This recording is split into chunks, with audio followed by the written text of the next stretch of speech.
Hey, what is going on all of you beautiful people? It is ColossalKiwi here, bringing you another top 5 countdown, and obviously, as you can tell by the title of this video, today we're going to be taking a look at the top 5 useless weapons in Dying Light. Now, usually I make a few clarifications at the beginning of these videos, but this one's really quite self-explanatory. However, there is one thing I want to point out, and that is, if you stick around to the end of this video, you're going to find out about what one of my future upcoming top 5, or even potentially top 10 episodes is going to be, and how you can be a part of it.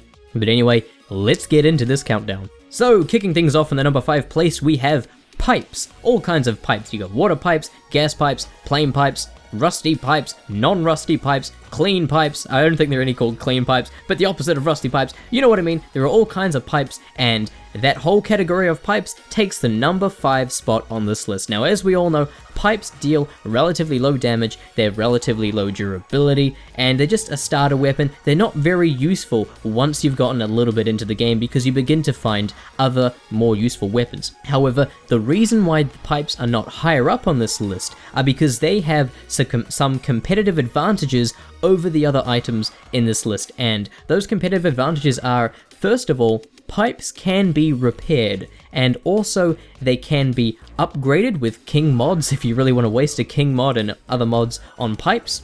And they can also be modified, you know, with the fire mods or whatever ones you can put on blunt weapons, you know what I'm talking about. They can be modified to add extra damage, so therefore they are actually less useless than some of the other weapons in this list. So they take the number 5 spot. Moving down to the number 4 spot, we have the oar, or as I like to call it, the paddle, because at the beginning of Dead Island, you used a lot of paddles, and I played a lot of Dead Island, so I like to call it the paddle, but it is the oar in this game. And once again, it is a relatively low damage weapon. It does have higher damage than most pipes, like unupgraded and all that, but that's the thing. With paddles, you can't put mods on them, and you can't even repair them. You can, however, put an upgrade. It is one upgrade slot, so you can improve its damage slightly with, you know, once again, king mods if you want to waste a king mod, or any other low-level mod, but you can't repair it. Its durability does go away quite quickly, but, you know, on the bright side, it's a two-handed weapon, and it does have quite a bit of force behind it. But besides that, you know, you're going to be using it for a little while. You're not going to deal much damage. If you're fighting a goon or something,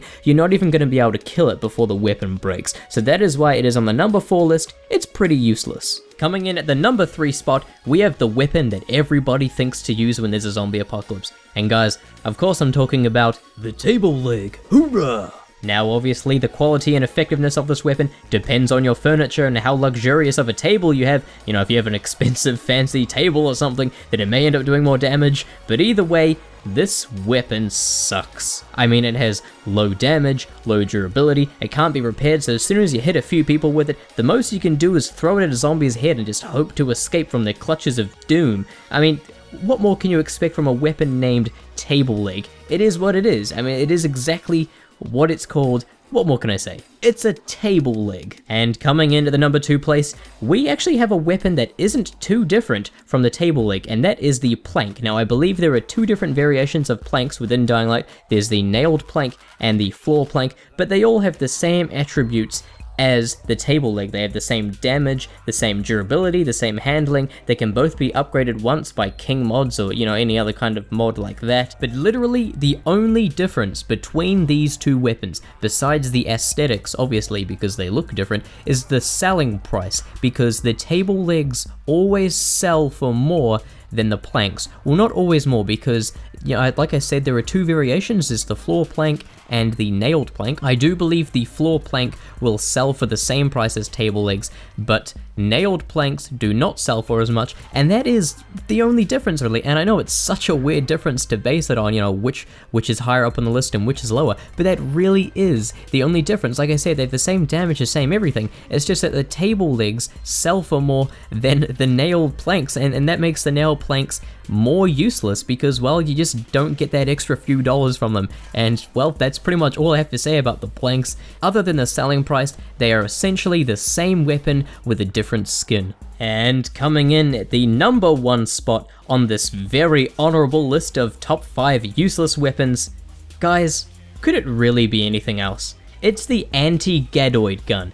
This gun literally serves almost no purpose. It doesn't shoot actual ammunition, it doesn't damage anyone. All it does is waste your pistol ammo. Yes, it uses actual pistol ammo, even though it doesn't actually fire any rounds, and it attracts zombies with noise. And those two uses aren't actually useful. They don't benefit you unless, of course, you're using the noise to attract virals to rise as thugs or hostile survivors as a distraction, but even then you're putting yourself at risk at attracting the virals to you. So literally the only positive use that this weapon has that we know of is that you can point it at hostile survivors and rise as thugs, and they will put their arms up and surrender, just like if you point a regular gun at them. That is the only positive use for this weapon, and even then it's pretty situational because sometimes it doesn't work, and if it doesn't work if you get too close to them or if they're engaged in combat.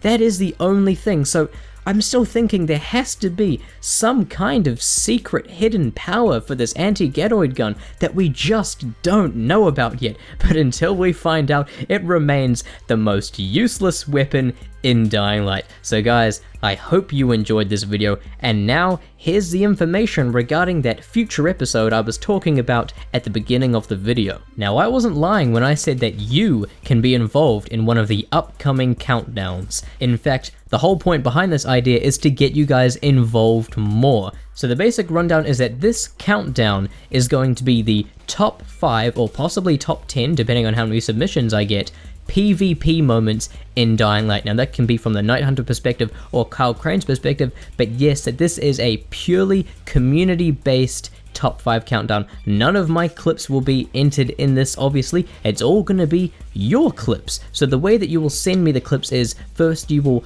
upload them to YouTube. You'll either send me a personal message on YouTube, which you can do from the About section of my channel, or a tweet with the link to said video and a description of what happens in it and what the moment is that you are trying to submit to the countdown. Now, don't worry if you don't know how to edit videos or anything like that. You can just upload a 15-minute recording using the PS4 internal recording or Xbox recording or whatever it may be, and I can edit it myself. That's absolutely fine. But if you are submitting a rather long clip with like a little moment in it, and that's a thing, that's a good thing as well, is try to keep these moments short. Like, I'm not going to upload a whole game, obviously, but try to keep it to just like a small-ish moment. I mean, I might make an exception if something just is amazing, like you're just destroying for a solid minute or something like that, but it is okay if you upload like 15 minutes of footage. Just tell me where in the video, like how far in, how many minutes in the moment is, just so I know what I'm looking for. You guys have until October 31st, yes, Halloween, to submit these clips to me, which is quite a bit of time. So get submitting. You can submit as many times as you like, and I really encourage you all to participate. Obviously, you don't all have to, it's purely your choice, and if you do want to remain anonymous but still upload a clip, just let me know and I won't include your name or anything like that.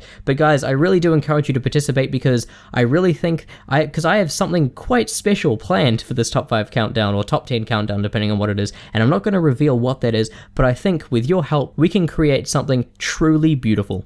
But anyway, I hope you enjoyed today's video, and I would like to thank you for watching, and I hope you have a great day.